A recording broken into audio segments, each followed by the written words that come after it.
អស់រយៈពេល24ឆ្នាំដែលគាត់មិនអាចងើបក្បាលឡើងមើលមុខម្ដាយរបស់ខ្លួនឯងបានតើមានរឿងអ្វីកើតឡើងចំពោះរាងកាយដ៏រន្ធត់មួយនេះបុរសម្នាក់នេះគ្រាន់តែចង់ងើបក្បាលឡើងដើម្បីមើលមុខអ្នកដទៃឲ្យបានច្បាស់ប៉ុន្តែគ្រូពេទ្យបែរជាប្រាប់ថាគាត់កំពុងតែមានគំនិតចង់សម្លាប់ខ្លួនឯងទៅវិញនេះមិនមែនជារឿងបំភ្លើសនោះទេបុរសវ័យ46ឆ្នាំឈ្មោះលីហួរគឺជាអ្នកជំងឺរលាកឆ្អឹងសន្លាក់រ៉ាំរ៉ៃកម្រិតធ្ងន់ធ្ងរបំផុតលើពិភពលោករាងកាយរបស់គាត់កោងបត់ចូលគ្នារហូតដល់180ដឺក្រេដែលធ្វើឲ្យមុខរបស់គាត់ទើបតែប៉ះទៅនឹងផ្លូវទៅហើយសូម្បីតែសកម្មភាពប្រចាំថ្ងៃសាមញ្ញដូចជាការដោះធ្មេញលាងមុខហូបបាយគឺសុទ្ធតែជាការលំបាកនិងជាទារុណកម្មសម្រាប់គាត់ធ្លាប់តែជាយុវជនដ៏ស្រស់ស្អាតសង្ហាម្នាក់ដែលមានអនាគតភ្លឺស្វាងប៉ុន្តែនៅពេលដែលគាត់មានអាយុ18ឆ្នាំជោគវាសនាអាក្រក់ក៏បានធ្លាក់មកលើគាត់ក្នុងរបស់គាត់ចាប់ផ្ដើមកោងបត់ចូលគ្នាបន្តិចម្ដង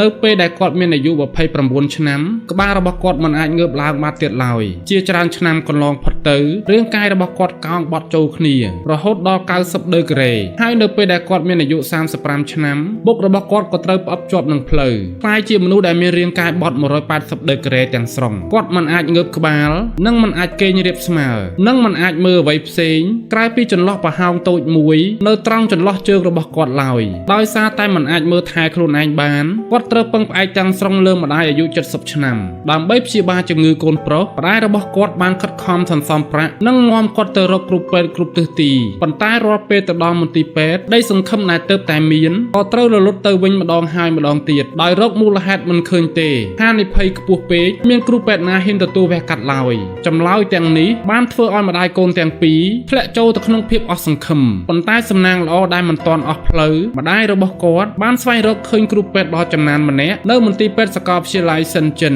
គ្រូពេទ្យរូបនោះគឺជាអ្នកឯកទេសខាងវះកាត់ឆ្អឹងខ្នងដែលមានបទពិសោធន៍ជាច្រើនឆ្នាំនៅពេលដែលគ្រូពេទ្យបានឃើញលីហួរជាលើកដំបូងគាត់ពិតជាមានភាពភ្ញាក់ផ្អើលយ៉ាងខ្លាំងដោយសារតែស្ថានភាពរបស់លីហួរគឺអាក្រក់ជាងអ្នកជំងឺមុនដែលគាត់ធ្លាប់ព្យាបាលទៅទៀតទោះបីដឹងថាការវះកាត់នេះមានហានិភ័យធំធេងក៏ដោយប៉ុន្តែគ្រូពេទ្យម្នាក់នេះនៅតែសម្រេចចិត្តទទួលយកការព្យាបាលគាត់បាននិយាយថាបើមិនទទួលគាត់ទេគាត់ប្រហែលជារងចាំសេចក្តីស្លាប់នៅផ្ទះហើយគ្រូពេទ្យបានកោះហៅអ្នកឯកទេសពីផ្នែកផ្សេងៗគ្នាដើម្បីប្រជុំពិភាក្សានិងរៀបចំផែនការវះកាត់ឲ្យលីហួរនេះគឺជាករណីដ៏កម្របំផុតហើយការវះកាត់នឹងត្រូវបែងចែកជា4ដំណាក់កាលដំណាក់កាលទី1គឺត្រូវវះកាត់ឆ្អឹងត្រគាកទាំងសងខាងដើម្បីឲ្យគាត់អាចដេកផ្ងាលើគ្រែបានប៉ុន្តែការវះកាត់នេះគឺត្រូវប្រឈមមុខនឹងបញ្ហាដ៏ធំមួយនៅពេលដែលលីហួរចាប់ផ្ដើមចូលបន្ទុកវះកាត់បញ្ហាក៏បានកើតឡើងចាប់តាំងពីចាប់ផ្ដើមដំបូងដោយសារតែរាងកាយរបស់គាត់បត់ខ្លាំងពេកការចាក់ថ្នាំសណ្ដំមិនអាចទៅរួចតាមវិធីធម្មតាបានឡើយ